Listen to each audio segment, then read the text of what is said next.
Hey guys, it's me, EODGamer here, and in this video we're going to be covering the new 1.5 second half new character, Hanya. So we get one husbando, one waifu. You might like one of them or maybe both. In that case, hopefully you get lucky and get both of them. But in this video specifically, we are going to be talking about the very beautiful Hanya. I love her design, very nice.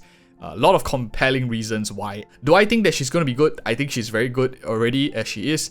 Her kit has a purpose and we'll talk about them in a couple of ways. So first things first, in order to get the most value out of this video, we need to at least know what she kind of does a little bit. So there are two major benefits for her overall kit. The first is her skill ability, which kind of gives a skill point positive nature of her overall kit. So one thing, skill point positive character in her E, because you place a debuff on the enemy. After your teammates hit with basic attacks, skills, ultimates, a couple of times, you will get refunded a skill point. So net positive character, one of the only Harmony characters who's net positive, which is quite a big thing because generally if you look at the other characters, most of them are net negative for Harmony characters. So big thing on her E. The next part that you want to know is she also buffs your team damage on a single target enemy. So you place the burden on the enemies. If your teammate is attacking, they get amplified damage. Not only that, her ult has a very huge amount of burst cost in terms of energy cost, but when you buff a teammate, you buff their speed and also buff a huge amount of attack for that character.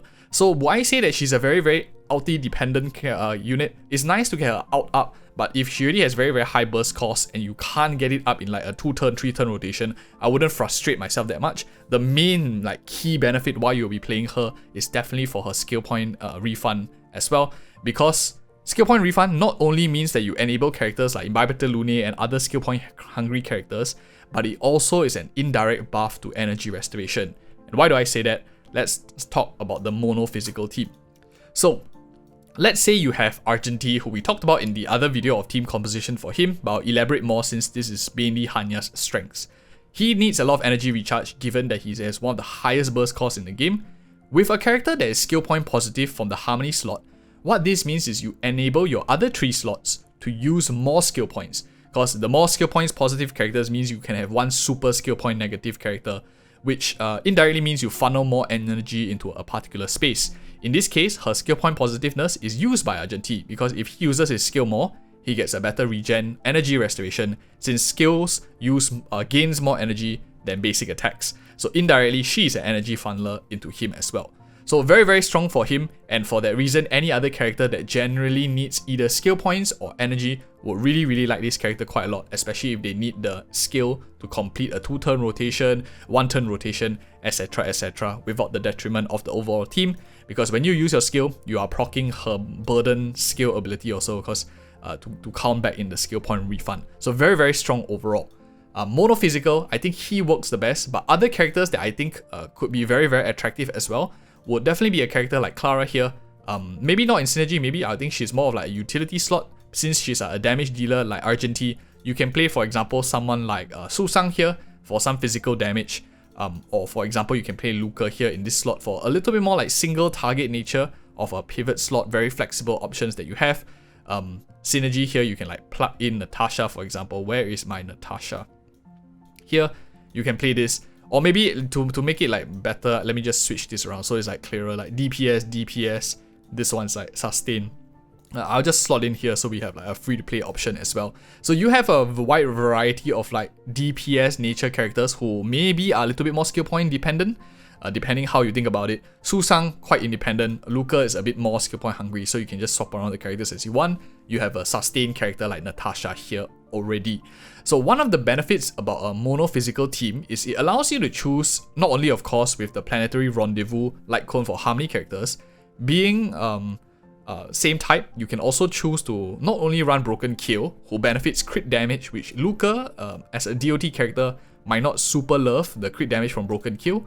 You can of course choose to run Panicani Land of Dreams to buff same type damage, in this case physical damage for a character like Luca, if you are planning to play him in a mono physical team, and any future characters also, and not to mention giving her a little bit of energy restoration with the Panicani Land of Dreams sets. She might not need the effect rest from Broken Kill as much. That is my thought, especially if you're running like Kara, who have aggro draw for herself as well. So that's the first team that I think is very good for her. Of course, all her benefits here, you might see like Argent T actually doesn't really fully benefit from her because her buffs and debuffs are like single target in nature. He's more AoE. And I think that is really, really true. The character that I think will benefit a lot more from her overall kit might be a hyper carry kind of nature that requires a lot of skill point use or a lot of energy funneling. I think two characters that come to mind will be like Jingyuan or Imbibitor Lune. Both of these characters do like a little bit of skill points, one more so than the other, but at the same time, maybe less so Jingyuan, maybe more so for Imbibitor Lune and even Jingliu to some extent. He drinks skill points like mad, so if your other 3 slots each generate a +1/+1/+1 here, he can drink all the skill points for your team without much worry. She's a 4-star, so very, very affordable as well. If you slot in here maybe a character like Lynx in the utility slot, which draws the aggro to him, generally quite positive as well. He gets hit more often, he gets healed from Lynx, you have a cleanser, generally skill point positive, the energy funnels into him like a huge humongous battery, meaning you don't even need to pull for characters like Huo. It could free up your Tingyun for other slots. In that case, maybe you could run even a very hungry support character for skill points also, like Yukong for example. I think this is definitely a good possibility. You have a lot of battery funneling, and it's really because of the benefit that Hanya gives. I think it's super good character because she gives a lot of skill points from a Harmony role that not many people are considering, because all the other Harmony characters are quite skill point negative. So that is one of the attractive things about her, I think, in this comp. Other team compositions that you can think of, and all these like that I talked about, Imbibitor Lune, can be applied to characters like Jingliu, to Jingyuan, who generally also uses skill points or wants a little bit more energy being funneled into them because they are hyper carry in nature. Skill point positive, super good. Another character I think that may be okay-ish with her will be maybe a DPS like Zila, since her debuff is single target as well. For the same reasons why Silverwolf is a little bit good, especially a single target breaker for her, I do think that she will benefit from her as well. She does buff a lot of speed, which if you're running a slow Zila, maybe without her Eidolons to give her speed buff, you could see some synergies as well. For slower characters, definitely her speed buff that she gives from her ultimate will be very, very helpful for characters that don't have that high base speed but need to move a little bit faster also. But yeah, hyper carry comp definitely an attractive option too. Of course, I need to mention Huo because I think Huo is also very synergetic with her. She has high burst cost, and a character like Huo, if you can funnel a lot of the energy into the other characters very, very quickly and attack buffing these 2 slots, she can then again get her burst up quicker and again buff like 1 hyper carry slot. So these 2 work super well together. You could of course run a Tingyun here to hyper carry a single slot with Lynx in the last slot. She really opens your options for a double harmony team very well, regardless of who your hyper carry is, because of the nature of skill point positiveness. Kind of like counteracts the pivot slot here, especially if the pivot slot does some damage, like maybe Esta, who bounces some damage at the same time, counting for her stacks too. I think Esta and her will work quite well, especially with the speed up. You could run like a double speed up team with Esta plus Hanya, also quite interesting for a super fast moving comp for like one particular unit and so. And of course, you know, we have to talk about the waifu team. The waifu team, I guess, depends on who you're hyper carrying, who is your main waifu. The hardest character probably to like play around will be a character like Topaz and Nambi, I think, but still not too bad. So let's start off with like Kafka first, because why not? So Kafka benefits a lot from her as well because she gives speed and attack buffing to her from her ultimate, which DOT characters love. DOT characters don't really care too much about, for example, crit rate, crit damage as much as they do for attack percentage and speed, because it indirectly increases their damage with the attack, buffs their speed, buffs their energy restoration with their speed, increases the amount of actions they take, which even more cycles into more energy restoration for them. She will love Hanya as a character, especially if she is focusing mainly on her. The key trick when you're playing Kafka is likely you're going to play with like multiple characters in a team, which all need a little bit of her buffing. In that case, like a character like Esta may be a little bit more attractive since you buff throughout. But if you're playing Kafka as like maybe the single damage over time source, just for the electrical break, or you just really love her for a lightning character, then I think it's not like super detrimental instead of Esta. That is like one aspect you can think of it. Other characters that can benefit, I think, would be maybe like, I mean, you could just like force some characters in here, right? Himiko probably would also work pretty well, especially if maybe here It does feel a bit weird if you put them like side by side. But an AoE character here, one of your waifus that you really like to play. We already talked about Jingliu in the hyper carry com earlier, which I think is going to be more appropriate than the description that we'll put here. You can easily run utility slot, you can run a sustain character like her. Her, for example, hesitating on these three rather dangerous areas that we're going to. But these three probably are quite interesting to play. For the pivot slot, you could easily play like other characters, for example, either a single target DPS, so you got one sustain, you got one harmony, you got one AoE. You can play a easy single target DPS, maybe like Zila, Topaz and Nambi to some extent. Both of them don't mind her skill point positiveness, get some buff out of it. They attack very often, able to proc the full skill point refund on her.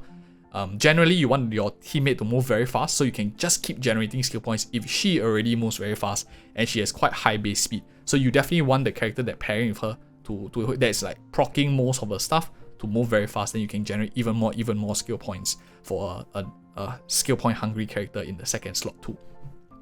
And of course, you can always play like harmonies. If you don't want to play a AoE DPS, just slot them in here and there. You can definitely do very well with waifus over here.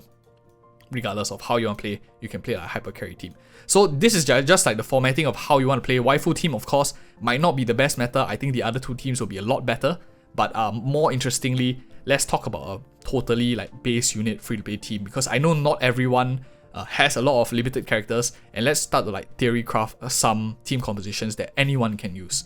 So in the synergy slot, I think characters that benefit very well from her will be skill point hungry free-to-play units, which come to the top of mind will be a character like Physical MC.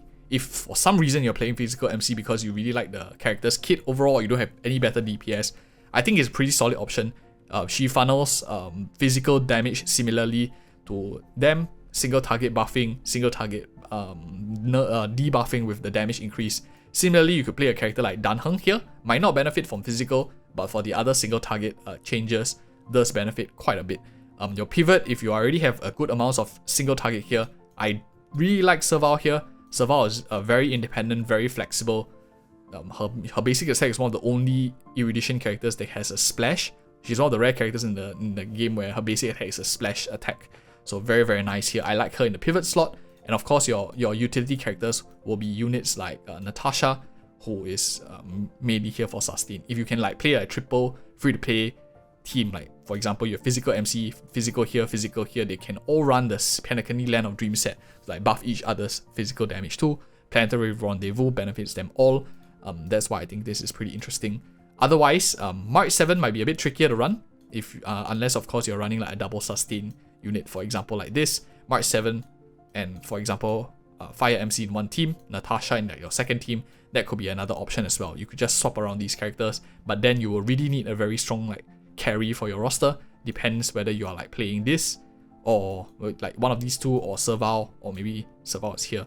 But anyways, I hope that you found this video helpful. What I am actually wanting to talk about now is where she shines compared to the other 4 Harmony characters. We talked a little bit about a lot of team comps, but more importantly is when does she outperform the rest and when do you want to play her instead? Check out this video, which I think is super helpful. Anyways, thank you so much for watching. If you enjoyed the video, like and subscribe. See you next video.